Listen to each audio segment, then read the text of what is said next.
All right, welcome everybody to this new episode of the Real Talk Ravens podcast. My name is Tyler Keene.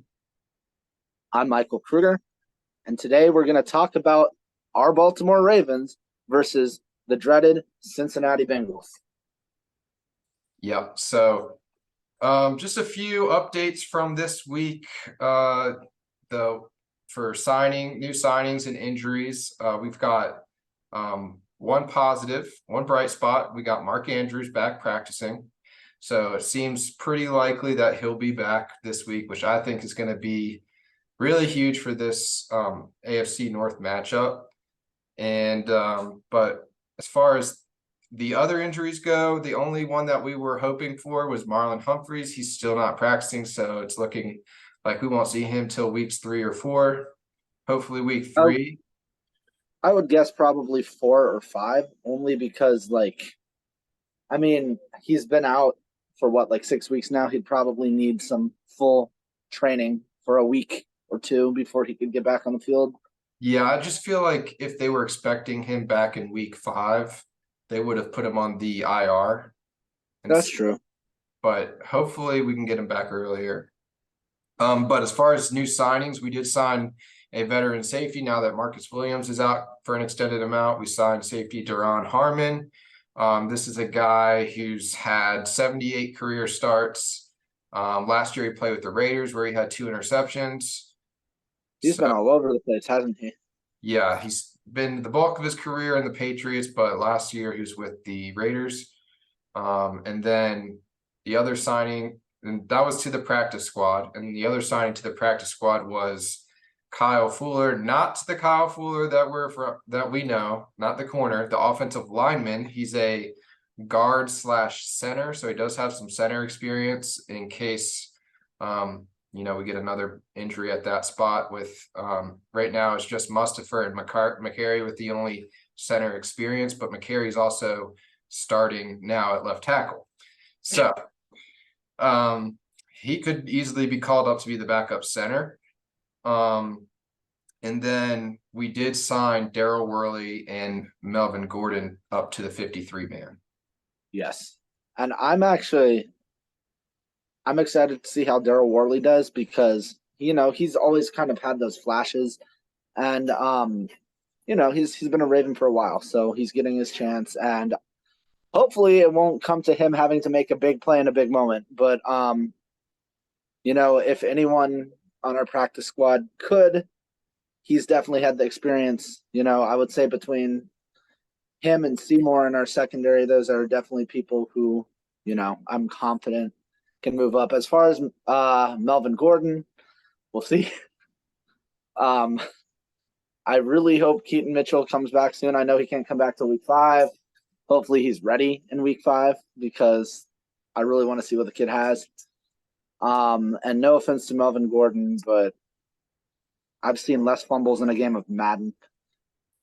Yeah, I don't expect to see much of Gordon. I think it's just going to mainly be Edwards and Hill, and then Gordon's just there for insurance.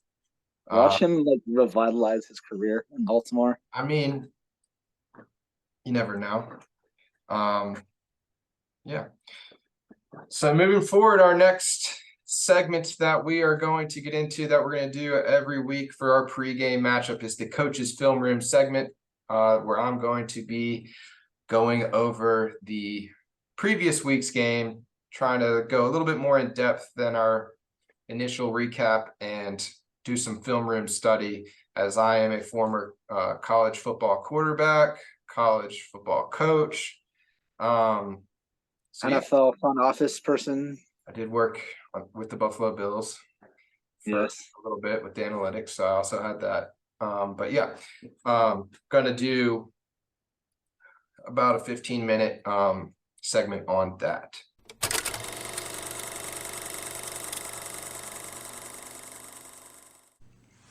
What's up, everybody? This is Tyler with the Coach's Film Room segment. I just want to do this every week, kind of give my perspective on some things as a former quarterback in college and also college football coach. So without further ado, here we go. First play we are going to look at here is from early on in the game. I think it was the first drive. It's 3rd and 2. We decide to come out and empty.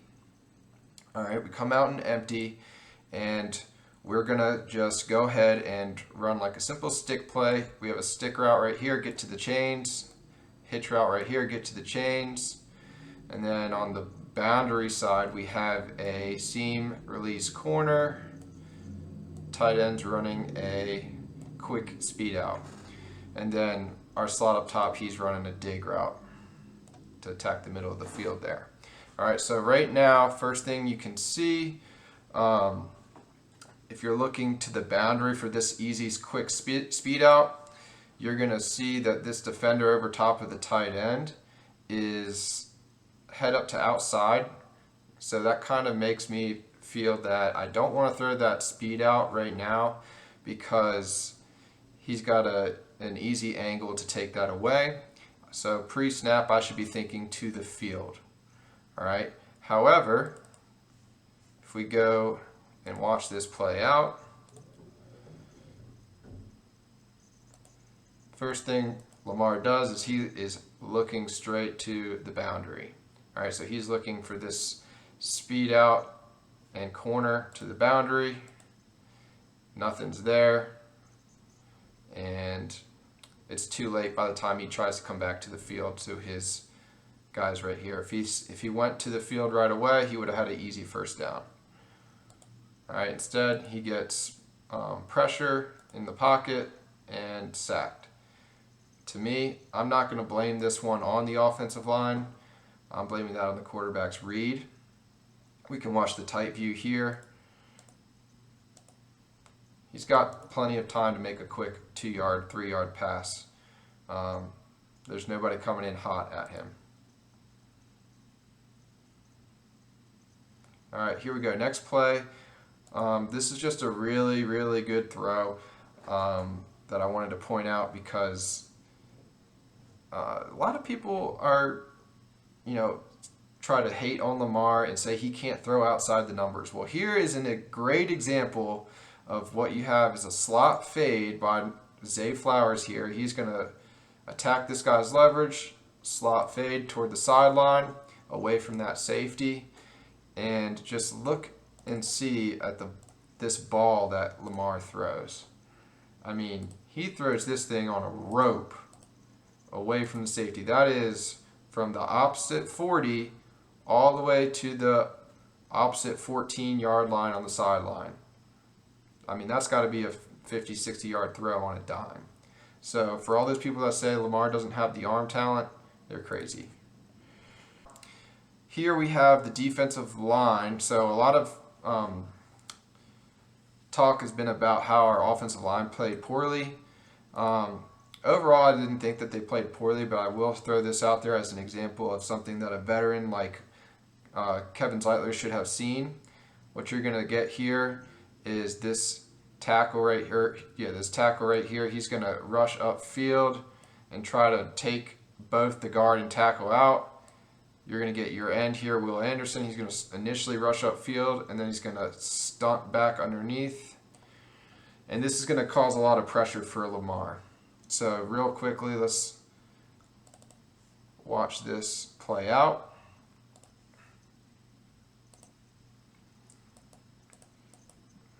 Takes both the tackle and the guard out of the way. He's basically picking the tackle here, and then it allows Will Anderson to basically come free at Lamar. What he should notice right now, Kevin should notice, Zeitler should notice right now, he's got his eyes on both of these guys.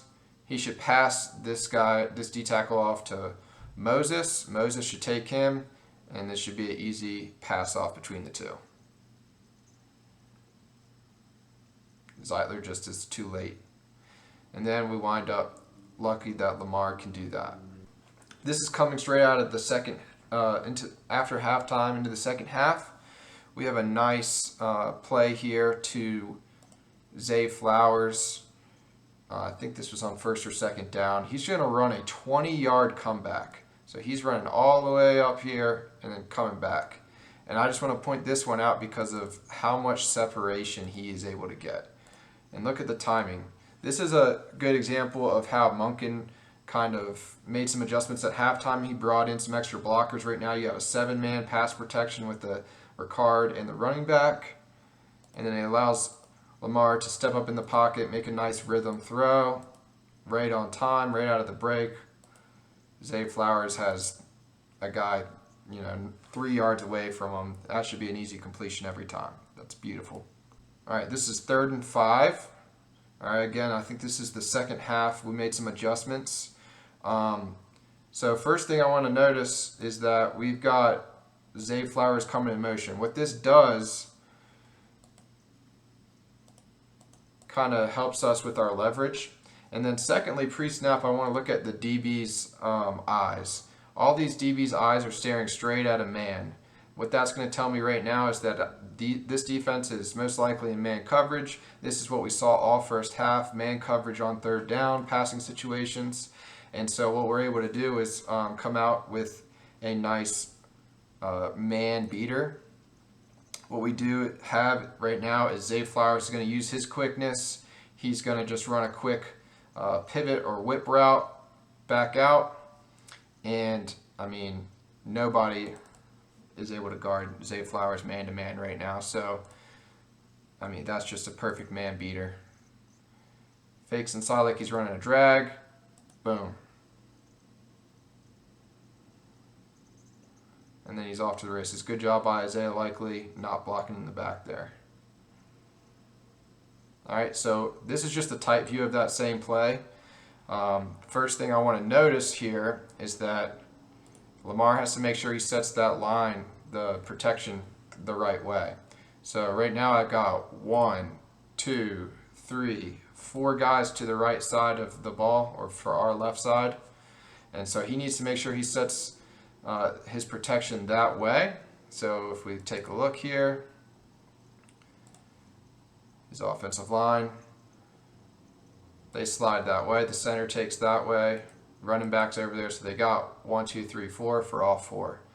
And earlier in the first half, Lamar got caught sliding it the opposite way, and it was a big quick sack. The guy came in completely scot-free, and that was, a lot of people say the offensive line played poorly, but there were definitely some mistakes early on in the game where we didn't set the line pass protect the right way. This is one that has definitely been seen a lot on Twitter, and a lot of football X&O guys have been sharing this. It's a really unique run concept by Monken here. It's basically an influence pool with a trap and as well as a wham. So what you're going to see here is your center and your backside tackle are going to get free releases up to the 2nd level. And then what you're going to get is your left guard's going to influence pull out to this guy. And that's going to help set up this block for Stanley. And then you're going to see your front side guard's going to block down right here, block out, and then here's your wham right here. So this is just a really unique play, and it worked out pretty well.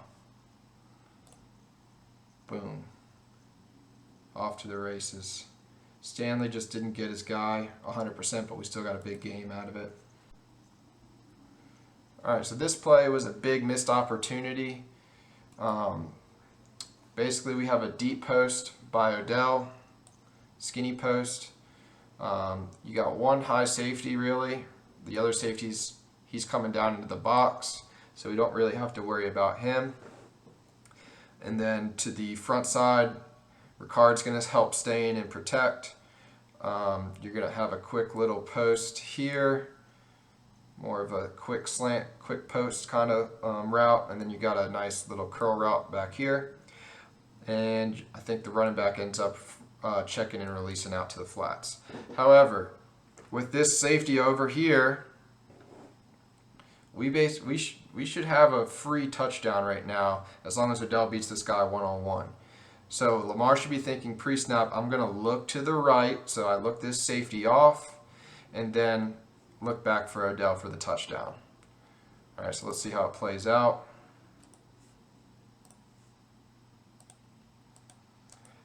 All right, so right now, Lamar's eyes are squarely on Odell is what it looks like. The safety's still all the way back here. So, in my opinion, I'm tossing that thing over the head for a touchdown. But Lamar does not do it right now. If you see Odell, he's got a step on his defender, should be an easy touchdown. He comes back to the boundary, and then even if he does that, he should have Zay Flowers right there. Instead, he decides to take off and run, and then he was poorly securing the ball, gets it knocked out. Instead of a big touchdown play, we only get a gain about 5 yards. Could have been worse. Could have lost the ball on the fumble. All right. Here was another example of a 3rd and long in the second half where Monken came out and had a really good plan to just pretty much, he sees that they're going to bring, let's see, 1, 2, 3, 4, 5, 6, 7 blitzers, and there's only 6 guys in protection. So they have one more than you do in protection. So really the best thing to do here is just to throw a screen. And so we were able to recognize that, and they actually had offensive linemen coming out to protect for that screen. They're getting downfield, free releasing, and then you have blockers for Zay Flowers. So they only have 1, 2, 3 defenders, and you have 1, 2, 3, 4 blockers plus the backside coming to help out. And then Zay Flowers gets a gain of almost 20 yards. So that was a really good play.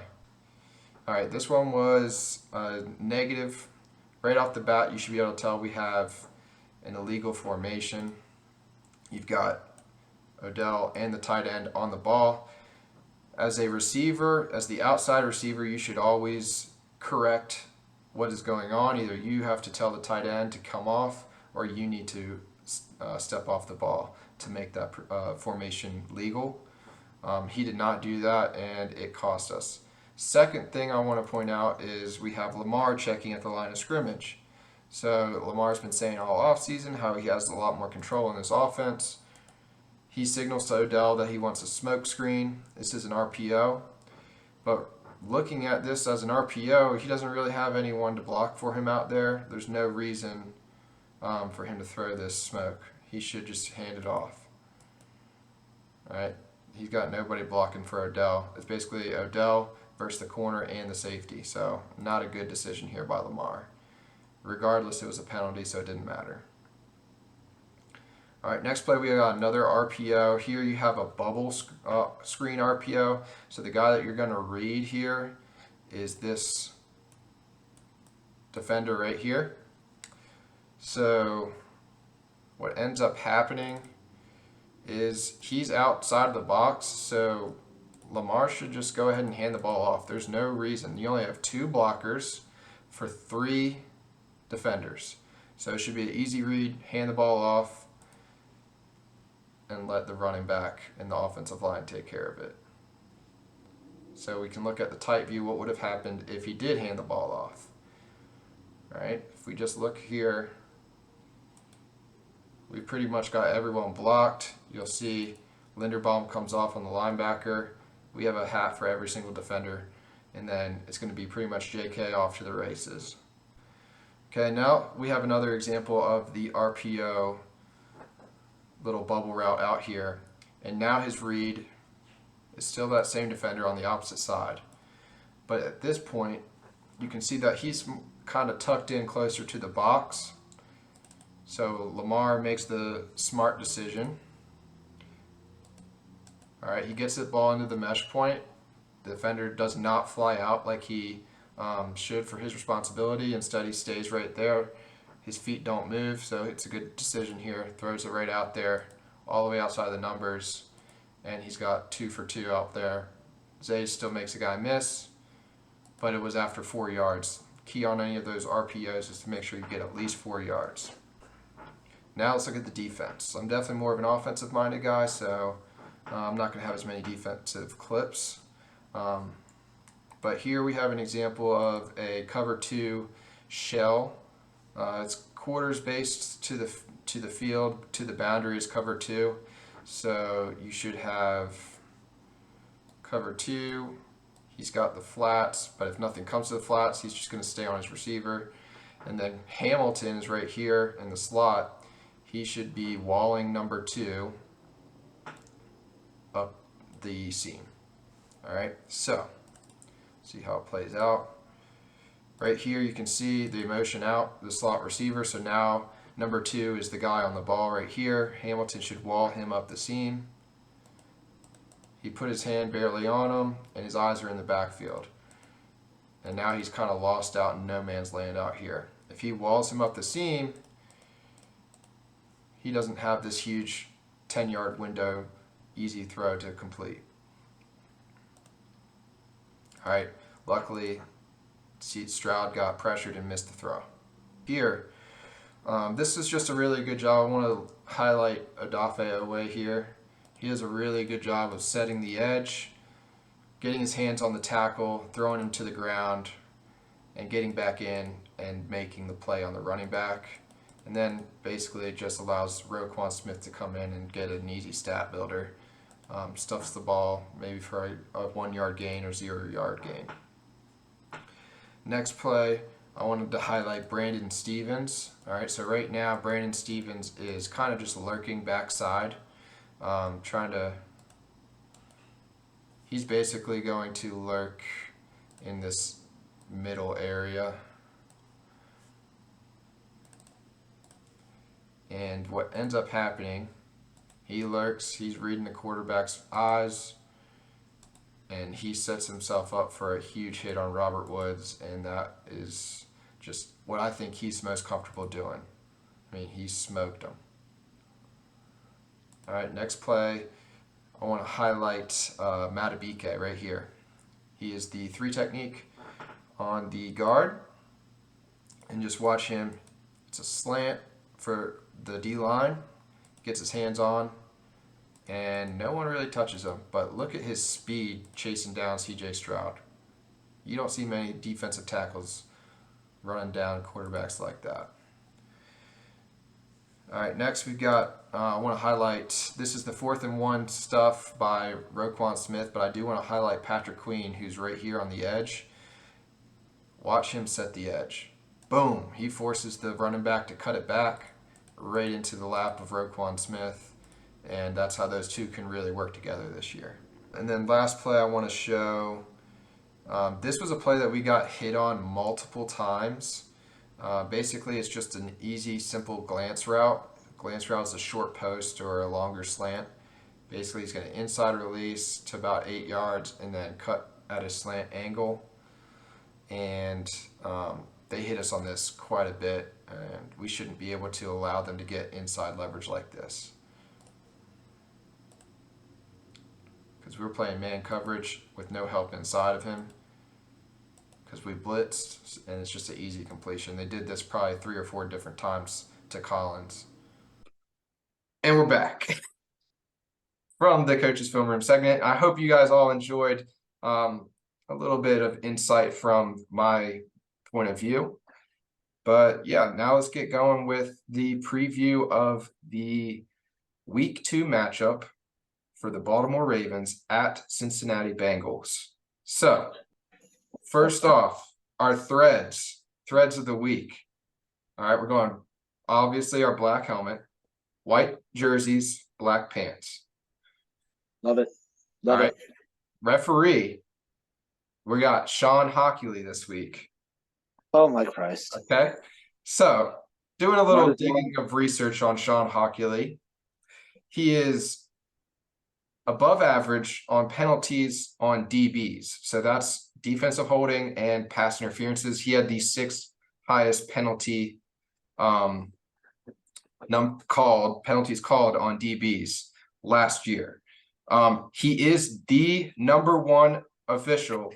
This one's going to be key in throwing taunting penalties.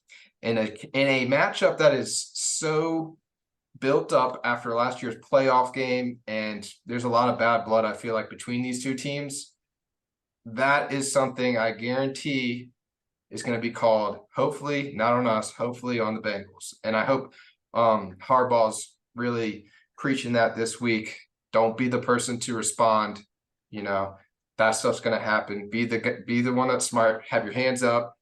Don't respond. See, that's all fun to say, but I think in practice it's going to be a lot tougher because those Bengals are going to get up in our face and they're gonna do some things that are going to warrant a reaction. And honestly, the reaction is probably well deserved. But you know, we've always been pretty good at keeping our cool, even in the AFC North. But these Bengals definitely rub you the wrong way in a different kind of way. I mean, like I said with the last episode, they're the ones talking about Burrowhead and their mayor's getting on ESPN Sports Center to talk about how Patrick Mahomes is Joe Burrow's son. This team likes to talk. This is a huge matchup, and I don't know if anyone's really talking about this, but the Bengals are 0-1, and they could be 0-2, down one game in the division. That would be huge, and that's like kind of tough to come back from. But if we lose, we're 1-1, 0-1 in the division with two divisional matchups coming up on the road, already kind of injury depleted. So the importance of winning this game, I mean, it's really kind of feels weird to say because it's only week 2, but I feel like this is one of those must wins, obviously a divisional game, but even more so, there's just all of that added pressure of having more of the division to come. Yeah, for sure. I think Bengals knew how hard it was last year coming back from 0-2 to start the season, and so they definitely don't want to be there this year.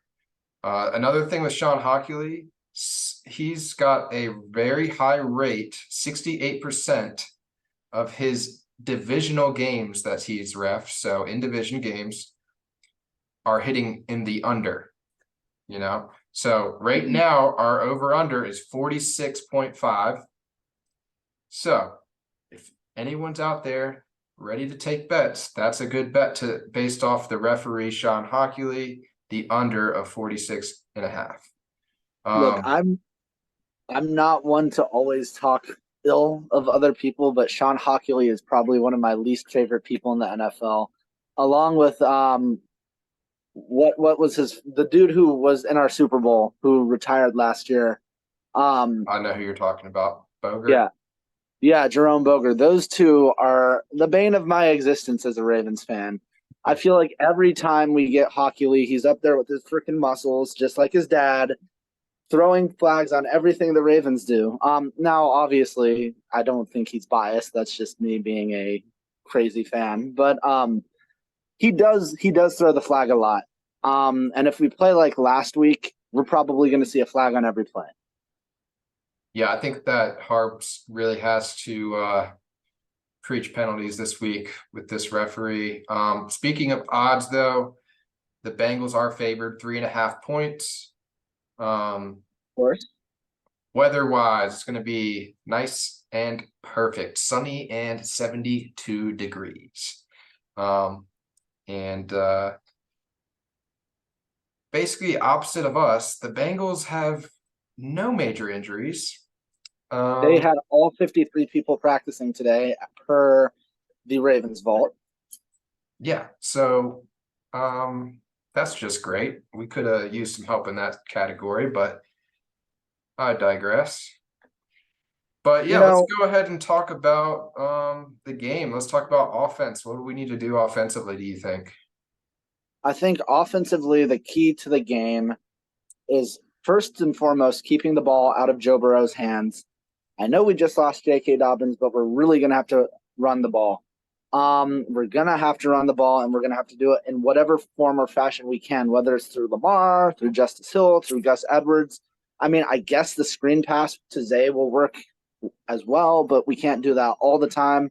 I think I honestly think we kind of were forced to overuse Zay a little bit last week because of how rusty everyone else was. And so that might be bad for us this week. They might think that we're kind of game planning around Zay and do more to stop him. I think the next key to the game is just on offense. I mean, you got to play perfect football against the Bengals because they've shown that they can score anytime they touch the ball. Like I said, keeping them off the field, but more importantly, keeping them out of our end of the field. No crazy turnovers, nothing stupid like, were a couple rough turnovers last week. I think that's more week one jitters than anything else. I trust our guys to kind of hold on to the ball, but the Bengals, if they get the ball on our side, they're going to score. McPherson is automatic, and that's if they don't get in the end zone. So, I'd say run the ball and no turnovers. Okay. I think I definitely agree with that first point, running the ball. Last week, the Browns, I got a chance to watch that Browns-Bengals game all the way through, and they dominated on the ground. That was plain and simple. That's the reason why they won the game. They averaged over 5 yards per carry with all three of their running backs. It wasn't just Chubb. And even Deshaun Watson getting involved in the run game. He had a rushing touchdown. So with that being said, we're banged up front. We're banged up in the backfield, but I think this is a game that Lamar has to take over on the ground. As much as we want him to stay healthy and keep the hits off of him, I think this is a divisional playoff type game that we need him to go all out. He said it in his press conference. He'll do whatever it takes to win. So let's go out and prove it. I want him to run the ball because that's what makes him different than every other quarterback in the NFL. Let's remember, Lamar doesn't lose to the Bengals. The only time we lose to the Bengals is when Lamar isn't playing. We killed them before Joe Burrow came, and then he missed the next 2 games. And then last year, the one game he played, what do you know? We win. So Lamar Jackson has the ability to completely change the landscape of these games. And you're exactly right. Lamar needs to be Lamar-balous and come out and be himself. Be the man we paid all that money to. Yeah, but when it comes to the passing game, I will say they do have some guys rushing the passer. They have DJ Reader and Hendrickson, right? And those guys are, that's just what they do. They specialize in pass rushing. I'm not saying they're bad at run defense, but from what I saw, the Browns were dominating them on the ground. But they did pressure Deshaun Watson. And I think with our backup offensive lineman in, that's going to be a little bit of a mismatch. So I think what we need to do is learn from last week. In the beginning of the game, I talked about it in my film segment. In the beginning of the game, we didn't really protect Lamar as much with helping by keeping guys in. So I think I can see us keeping Patrick Ricard in to help pass protect a little bit more, even the running backs. It'll be good to have Mark Andrews back. Yeah, for sure. But yeah, I think we just, we got to protect Lamar this week more than anything. And then last week we had a lot of miscommunication on offense. We can't afford those penalties that, bring us back to 1st and 15, 2nd and 15. With the illegal motions, the false starts, the illegal formations. None of that is something that's the stuff that we can't afford this week in a close game.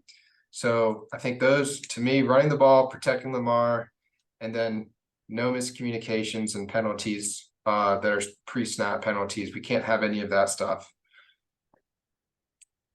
Yeah, over 100 yards and penalties last week. That's unacceptable. It can't happen again. I can appreciate if you get a penalty on a holding call, that's gonna happen. But we shouldn't be getting illegal shifts. We shouldn't be getting illegal formations or false starts or delay of games. Those are the types of penalties that are completely avoidable and 100% on us. Now, despite all of our shortcomings last week, I will say we did not have a delay of game, which was nice to see, because I thought that was going to be all over the place. You already know how it was under Greg Roman, a whole new offense. Another penalty that we got called on last week, especially with the pass rush being so good this week, is the intentional grounding. We need Lamar to make sure that he's just at least aiming in the direction of a receiver. I know it's tough because our O-line basically doesn't exist right now. And he's going to have people in his face within 3 seconds every snap. But, just, obviously don't throw a pick, don't get hurt. But, Yeah, for sure. I think he might have gotten away with one last week, and he definitely got called on that one. Um, I was gonna include that interception in the film study, but I didn't, just because I was trying to take some other plays over it. But there were some situations that I thought he needed to just eat it, and that was one of them where he didn't have anybody open, and they brought more guys than we had blockers. So that was kind of just a offensive play call problem, not something he just made it worse by forcing a pass like that. Right. Yeah, so let's go ahead. Defensively, I think the main thing that I saw in the Browns-Bengals game from last week was the pressure on Burrow and how that affected their offense. He was hit 10 times. They had 10 quarterback hits, and you could tell he was completely off. Like his pressure, when he was under pressure, his passes were just so inaccurate. I think he might have had the lowest QBR of all the AFC North quarterbacks. He did. The Bengals only had 6 first downs. Yeah. So I will say, I know we're not playing them this week, but the Browns look pretty darn good. Browns might win the division. Yeah. Defensively, I'd say keys are we need to pressure Burrow. We need to be able to do that without blitzing, honestly, because I just remember last year, every time that we tried to blitz Burrow, he made us die by the blitz because he's so quick to process that he knows exactly where to go. And that's just it. What we need to be able to do is we need to be able to pressure him with just our pass rushers, our edge rushers. I think we can do that with Clowney and Owe and Ojabo and even Matabike. I think those guys can definitely get off their blocks. One matchup that I'm looking forward to is our former tackle Orlando Brown, who's newly on the Bengals, versus these guys. So I'd really like to see us stick it to him and make him wish he was a Raven on Sunday. Yeah, if I'm correct, he's the only notable lineman on the offensive side of the ball that the Bengals have right now. Lyle Collins, didn't he get cut this week? Mm-hmm. That's going to be huge.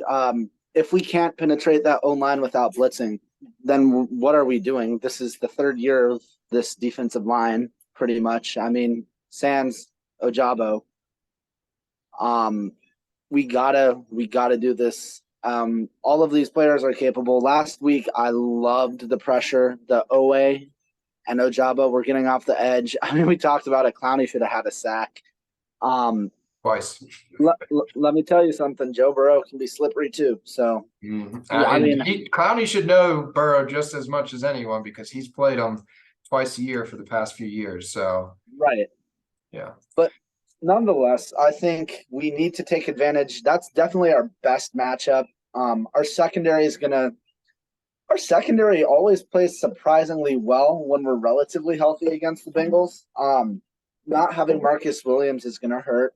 Geno Stone stepped up in a big way last week, and I think he can continue to. I'd like to see more from Rock Yassin. I was gonna mention him. I feel like obviously he was coming off an injury last week, and that's probably a huge reason why we didn't see him.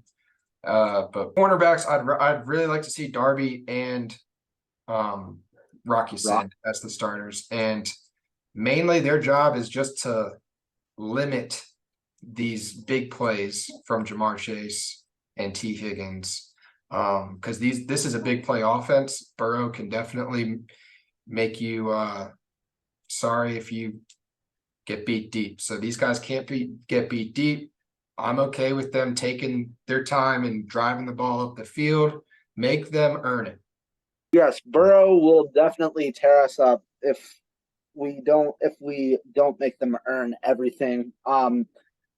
Another key component on defense, and I feel like we're just going to say this every week at this point. The tandem between Patrick Queen and between Roquan Smith. Roquan Smith was the captain of that defense last week. He is pretty much to us now what like Ray Lewis was at one point. It feels so weird to say. I feel like no Ravens fan wants to compare him, but like the similarities are there as to the way they play. Obviously, Ray Lewis was way better, but he's going to be the cog of that defense. I think just him with that green dot, being able to decipher whatever tricky crap the Bengals are going to try to do, because they're one of those offenses that likes to do tricky stuff sometimes, play around with those receivers and in the backfield. Although,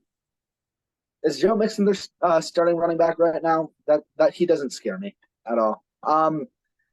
My point being, the balance between dropping back into coverage and rushing the passer between our two middle linebackers is going to be huge. I'm hoping that Mike McDonald can, like you were saying earlier, scheme up some fake blitzes or just like kind of mess around with Joe Burrow's head. But Roquan Smith is going to be the key to that, because normally that quarterback's going to be looking at Roquan Smith or our safety. And, if he can just have like half of the game he had last week, I feel like we're in decent hands to win. What are your bold predictions for this game? Or predictions in general? Joe Burrow throws for less than 100 yards for 2 weeks in a row. That's a prayer. My bold prediction, Zay Flowers gets his first touchdown, and he actually has two in a loss. I don't think we're going to win. Not because we can't score, but because we won't be able to stop the Bengals from scoring, which is very frustrating as a Ravens fan, but just the reality that we have to live with. We need to be healthy when we play these guys, and we're not. But the Zay Flowers 2 touchdowns is my bold prediction. All right. So I'll first go with my regular just prediction. I think Gus Edwards is going to have a big day. A lot of talk has been on Justice Hill. Now he had 2 touchdowns last week, but I think Gus Edwards this is an AFC North matchup. Gus Edwards is going to show, that physicality at running back where he's going to break through tackles. I can see that kind of day from him. But for my bold prediction is Justin Tucker, game winner. And for my score, it's going to be 17-14. Okay. I'll one up you to make it a little more bold. Justin Tucker, game winner, like last year in Baltimore, 68 plus yards. You just said we were going to lose. Well, I'm just adding on to your bold prediction. I still think we're going to lose. Oh, okay. So but if we win in that way, like if we win on a Tucker field goal, then it's going to be something crazy. I got and it's not going to be a 3-point; it's going to be a 2-point, because we're going to need it and have to kick something stupid to win. But I could totally see it happening. So, what's your score then?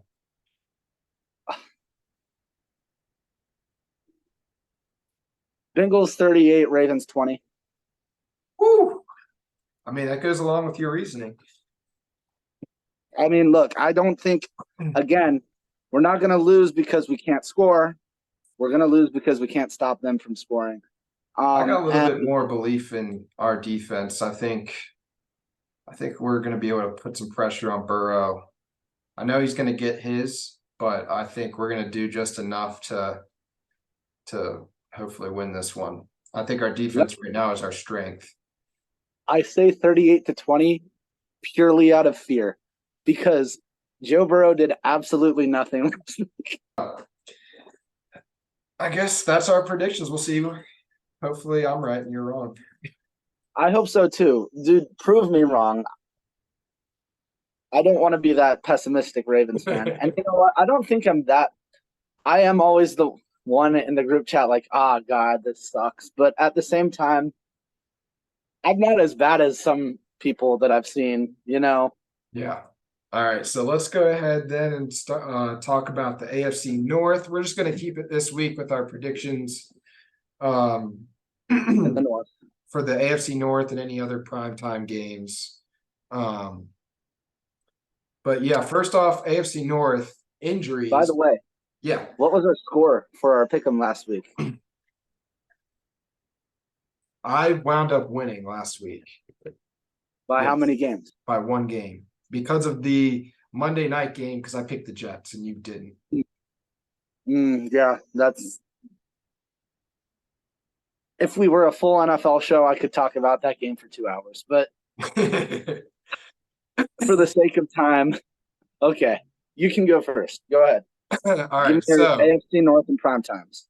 first off, injury-wise, around the AFC North, the Steelers, they've got Cam Hayward, who's getting groin surgery. He's going to be out at least 8 weeks. And there's reports now, I don't know how true they are, that there may be some interest in J.J. Watt, TJ's brother, to try to entice him out of retirement. I don't know about how true that is. That's Don't just do it. something I saw. Didn't he have a heart thing? Don't do it. Yeah, Seriously. protect yourself. And then the Like, other not- injury that they have is Deontay Johnson, receiver, hamstring injury. They're saying around 4 weeks. 1 month. Yeah. And then Conte- Freiermuth is probably coming back this week. Yeah. Did he practice today? Yep. Okay. With the there's only other really one non-Ravens big AFC North injury, and that's Conklin, right? Yep. 2-1. So here's the thing about the Pittsburgh Steelers. They're not just going to crumple up and die like they did against the 49ers 2 weeks in a row, especially against the Cleveland Browns. Let me tell you something about the Browns. It doesn't matter how tough they think they are or how good they actually are. They're always going to be the baby of the AFC North. They're always going to be the one that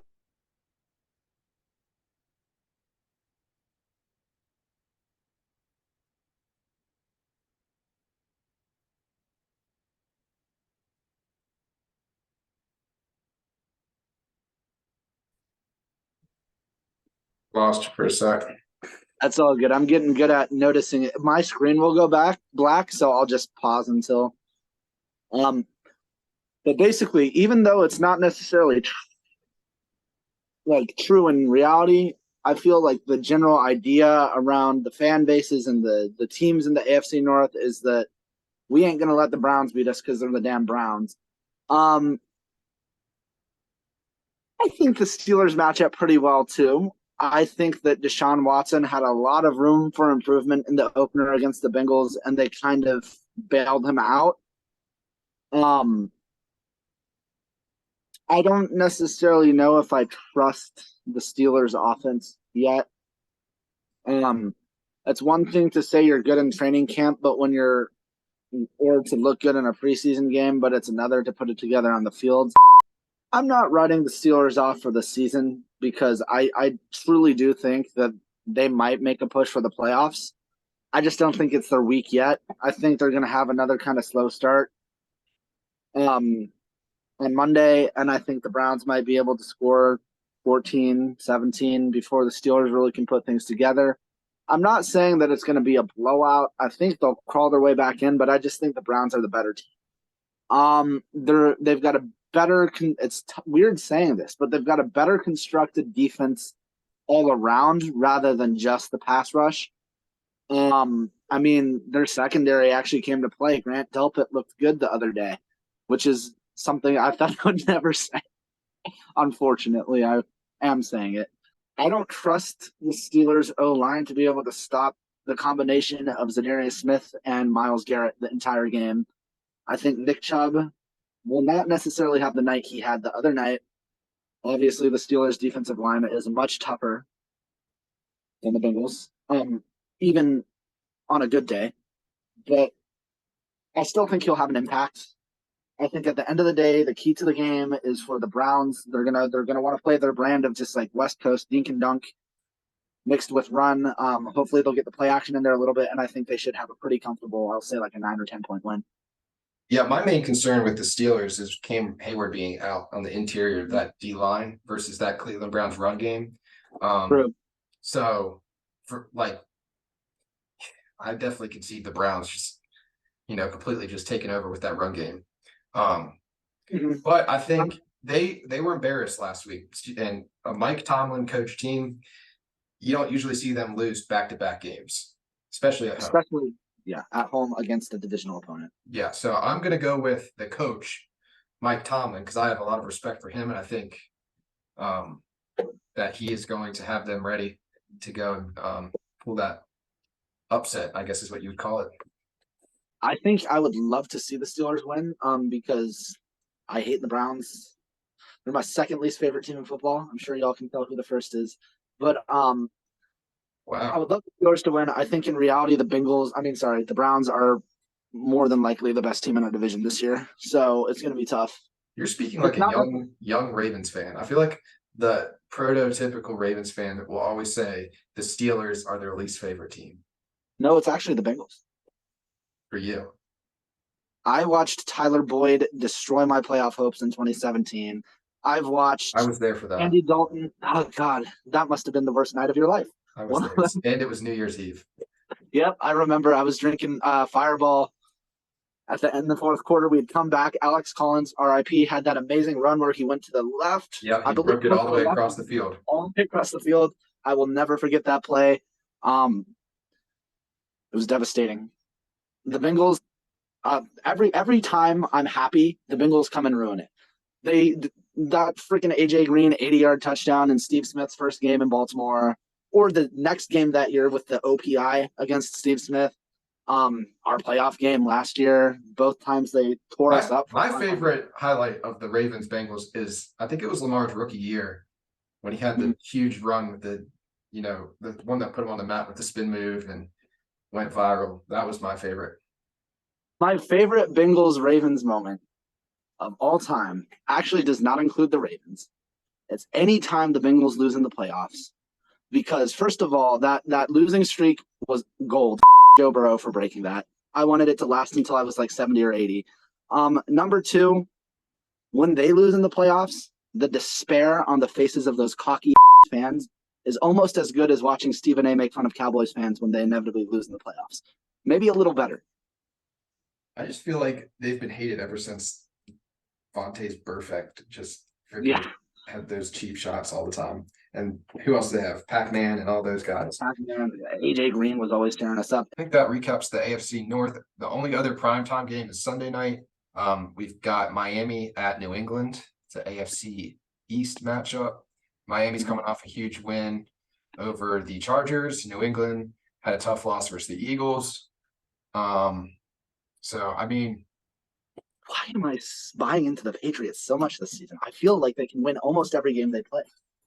Yeah, I'm just not. I just really, after week one, so before the season, I thought Miami was, they were going to regress a little bit. But after that week one, they looked pretty darn good. And Tua threw for over 400 yards. And Tyreek Hill was running by everybody just like he always has. And their defense is very, very good.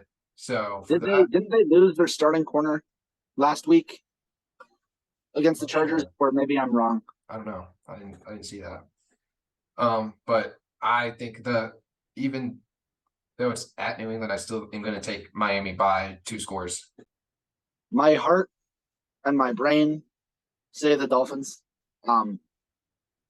It's common sense. The Dolphins just seem to be the better team, but for some reason, my gut is saying that the Dolphins will not have the same kind of offensive output they had last week. The Patriots will run the ball down their throat. I still think the Dolphins win, but that Patriots defense can sneakily be the best defense in that division. I picked the Dolphins. Are there any other games we're missing? There are 2 Monday night games this week, aren't there? You're right. There is another Monday night game. The other Monday night game is the New Orleans Saints at the Carolina Panthers. Ooh, actually. Saints coming off a big win at home. Who did they beat again? They beat the Titans 16-15.